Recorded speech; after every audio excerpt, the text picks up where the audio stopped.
오피스텔 등 부동산 투자 시 사업 허가를 받았는지 반드시 확인하셔야겠습니다. 부산의 한 주상복합 건물 사업이 좌초되면서 200명에 달하는 투자자들이 피해를 호소하고 있습니다. 해당 지역 자치단체가 허위 광고가 의심된다며 주의 경고까지 내렸지만 조합 모집은 계속됐습니다.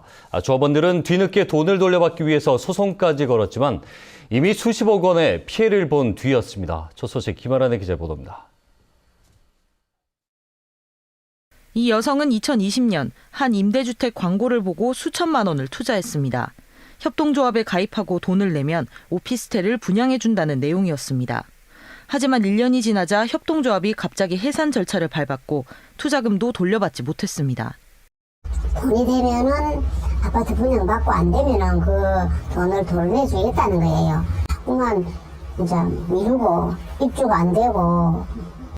이 여성처럼 분양권을 받기 위해 협동조합에 가입한 피해자는 모두 180여 명, 피해액만 60억 원에 달합니다. 조합이 사업을 추진 중인 부지입니다. 원래 이곳에는 33층 높이의 주상복합 건물이 들어서야 했지만 현재 사업이 전면 중단된 상태입니다. 이 조합은 민간건설 임대주택을 짓기 위해 설립된 협동조합입니다.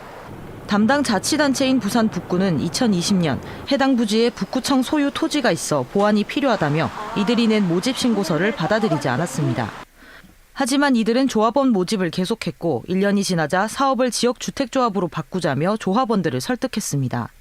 조합원들이 투자금을 돌려달라고 요구하자 현금 보관증까지 써주며 안심시켰지만 약속은 이루어지지 않았습니다. 결국 조합원 일부가 법원에 소송을 걸었고 돈을 돌려주라는 판결을 받았지만 신탁에 남은 돈이 작아 이마저도 돌려받지 못했습니다. 전문가들은 투자를 결정할 때 허가권을 가진 자치단체에 협동조합이나 지역주택조합 등의 사업 허가 여부를 반드시 확인해야 한다고 조언합니다. 의심 가는 사업이 추진될 때는 지자체를 통해서 이 사업이 온전하게 인허가권자를 통해서 허가받을 수 있는지 여부를 좀 확인하시는 게 가장. 조합원들은 조합 대표 등 관련자들을 사기 혐의 등으로 고발할 예정입니다. KBS 뉴스 김아른입니다. 지역 주택조합을 둘러싼 갈등이 아직도 곳곳에서 끊이지 않고 있습니다. 창원 진해구의 한 아파트 지역주택조합은 2014년에 결성되고도 8년째 착공조차 못하고 있는데요. 이렇게 사업은 진척이 없는데 아파트 한 채에 계약자는 3명이나 되는 촌극까지 벌어지고 있습니다. 왜 이런 일이 빚어졌는지 손원혁 기자가 취재했습니다. 970여 가구 규모의 지역주택조합당 2014년 조합이 결성됐지만 착공도 못하고 있습니다. 조합장이 2차례 바뀌는 사이 상황은 나아지지 않고 조합원 추가 모집 과정에서 이중 계약 문제까지 불거졌습니다. 지난해 한 달 사이 작성된 2사람의 계약서입니다. 같은 동, 같은 호수입니다. 주로 기존 계약자가 자격이 없다는 이유로 새 조합원을 모집했는데 기존 계약자에게 돈을 돌려주지 않아 이중 계약으로 남은 겁니다. 조합원들은 계약금과 조합비 등 평균 4천여만 원을 냈습니다. 전세로 있거든요. 안정된 생활을 좀 해볼까 했는데 이렇게 지금 황당하지. 아파트 한 채에 3명이 계약하는 경우도 있어 이중 계약자만 30여 명으로 추정됩니다. 저는 조합에 등재되어 있지도 않았어요. 돈만 지불한 사람이죠. 제 말고 2명이 제 이후에 1명 더 계약을 했대요. 하지만 조합은 신탁사를 거치지 않은 채 조합 통장으로 돈을 받아 사업비로 썼고 한 달의 이자로 2억 7천만 원을 내고 있어 돌려줄 돈도 부족합니다. 탈퇴 조합원을 탈퇴시키면 이 문제는 해소가 된다라고 하니 시간을 줘서 그 명단을 정리를 해 가져오시오라고 이렇게 되어 있는 상태입니다. 지역주택조합 측은 사업이 정상화되면 돈을 지급하겠다고 밝혔습니다.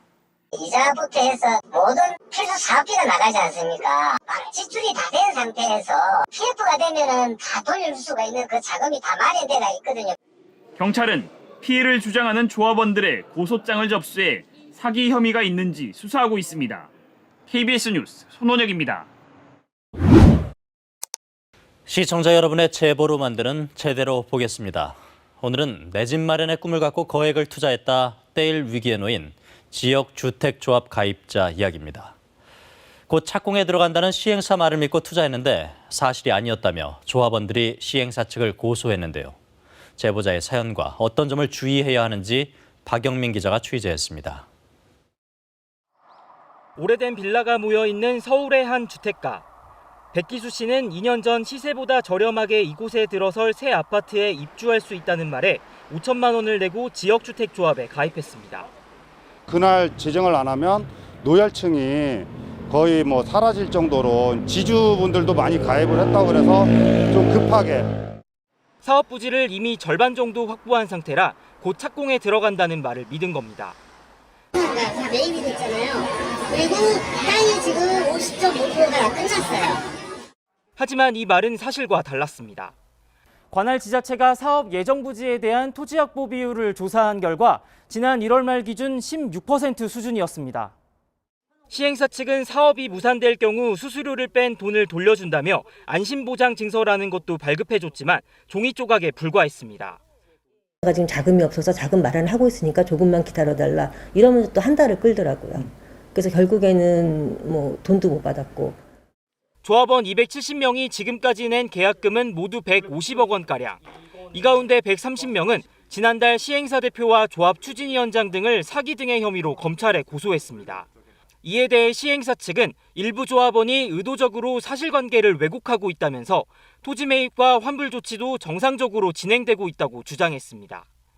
조합원들은 시행사 없이 직접 사업을 진행하는 방안을 검토 중이지만 쉬운 일이 아닙니다. 전문성도 떨어지는 데다가 불신이 한번 생겨버리면은 이거를 다시 바로 세워서 사업 추진하는데 시간이 걸리고. 따라서 지역주택조합에 가입할 때는 조합이 관할 지자체에 신고한 토지 확보 비율을 반드시 확인해야 한다고 전문가들은 조언합니다. KBS 뉴스 박영민입니다. 지역주택 조합원들에게 거둔 분담금 등 150억여 원을 가로챈 업무대행사 대표가 검찰에 구속됐습니다.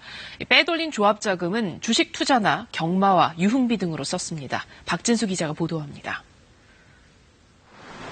동대문구에 사는 김성덕 씨는 2011년 지역주택조합 분담금으로 9천만 원을 냈습니다. 이 지역이 곧 개발되는데 유명 건설사가 시공을 막고 토지 매입도 이미 80% 이상 진행됐다는 업무대행사의 말을 믿은 겁니다. 하지만 몇 년이 지나도 개발은 진행되지 않았고 투자금은 날릴 위기에 처했습니다. 지금도 이자 원금 납부하고 있어요. 네, 그 빚이 한두 푼도 아니고 쉽게 말하면 여기서 2천만 원, 저기서 2천만 원 그렇게 빌렸는데 그게 서민들이 그 4천만 원 갚기가 하루아침에 갚아진 것이 아니잖아요. 검찰은 업무대행사 대표인 백모 씨를 사기 등의 혐의로 구속했습니다. 백 씨는 조합 설립 요건인 토지 사용 승낙률을 허위로 부풀려 투자자들에게 150억여 원을 끌어모았습니다. 지역주택조합을 만들려면 80% 이상의 땅 주인들에게 토지 사용 승낙을 받아야 하는데 실제로는 37%의 동의만 얻고도 이를 부풀린 겁니다. 백 씨는 또 사업 추진비 명목으로 조합비를 빼돌려 주식 투자나 경마, 유흥비, 아들의 임대료를 대신 내주는 데 쓴 것으로 드러났습니다. 조합 자금의 집행을 감시할 사람이 없다는 점을 악용했습니다. 정보를 정확하게 공개하지 않으면은 사업권 취소까지 갈 수 있는 그런 제도도 좀 마련해야 될. 검찰은 백 씨의 범행으로 피해를 입은 사람이 130여 명, 피해액은 150여억 원에 달한다고 보고 범죄 수익금 추징 보전과 추가 자금 추적에 나설 계획입니다. KBS 뉴스 박진수입니다.